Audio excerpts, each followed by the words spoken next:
गुरुग्राम आज केंद्रीय मंत्री मनोहर लाल के द्वारा गुरुग्राम में जंगल सफारी का निरीक्षण करने के बाद क्या कुछ कह रहे हैं, सुनिए। जा रहा है कि कार्बन डाइऑक्साइड में जो कार्बन की मात्रा है, हम पॉलिथीन की बात तो कर गए और गंदगी की बात कर गए कि रोजाना हम 500 ग्राम 600 ग्राम निकालते हैं, लेकिन अकेला कार्बन एक व्यक्ति ऑन एवरेज 1 किलो ये कार्बन बाहर निकालता है in the shape of carbon dioxide. और ये कार्बन बढ़ते हुए अगर इसका ठीक से इंतजाम नहीं किया तो फिर जीवन दूभर हो सकता है। आज दुनिया में कार्बन एमिशन एक बहुत बड़ा विषय बन चुका है।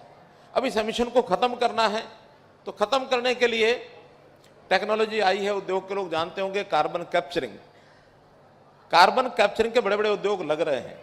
कार्बन को वायुमंडल से लो और लेकर के बाद में कंडेंस फॉर्म में जमीन में दबा दो, या कहीं सॉलिड कार्बन को कहीं समुद्र में डाल दो।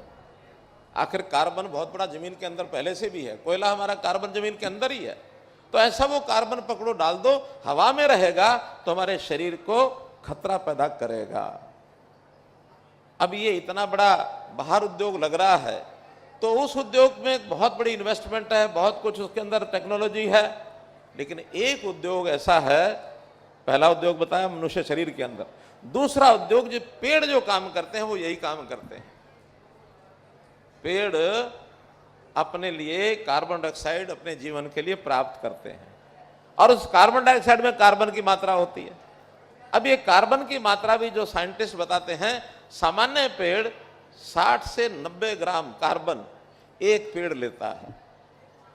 अब 60 से 90 ग्राम एक पेड़ लेता है और मनुष्य एक दिन में 1 किलोग्राम छोड़ता है, तो एक मनुष्य को अपने जीवन को बचाने के लिए 15-16 पेड़ की आवश्यकता होती है।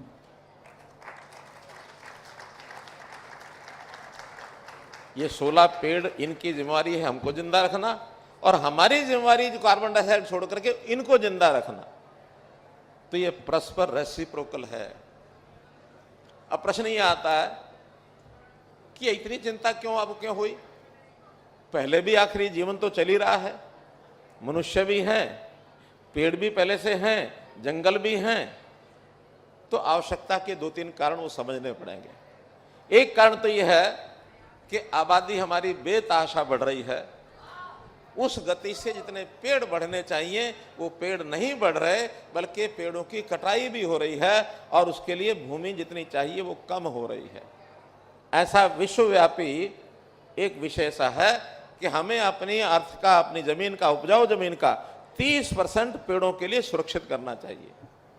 और अभी अगर हरियाणा की मैं बात करता हूं, ये 5 से 6% अगर राव नरवीर बताएं तो 6% है। हमारे एसीएस साहब बता रहे हैं कि हरियाणा में 6% जमीन ही हमने पेड़ों के लिए छोड़ी है, और एक मॉडल जो है वो 30% का है।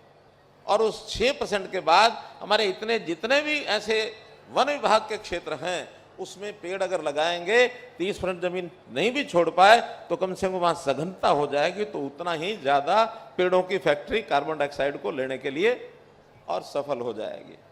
तो है ना दोनों उद्योग। मैं उद्योगपतियों को समझाने की दृष्टि से कह रहा हूं।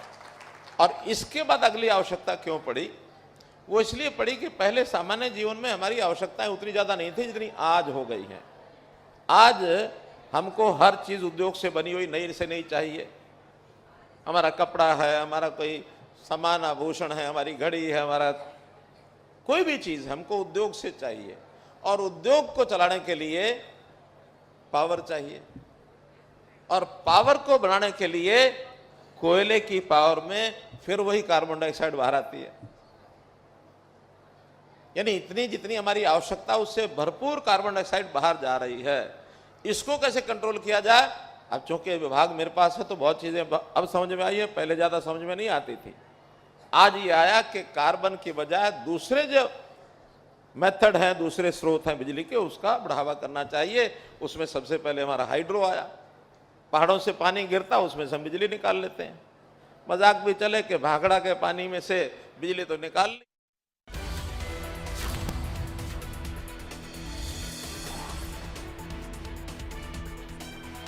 तो कलेक्टर रेट को लेकर के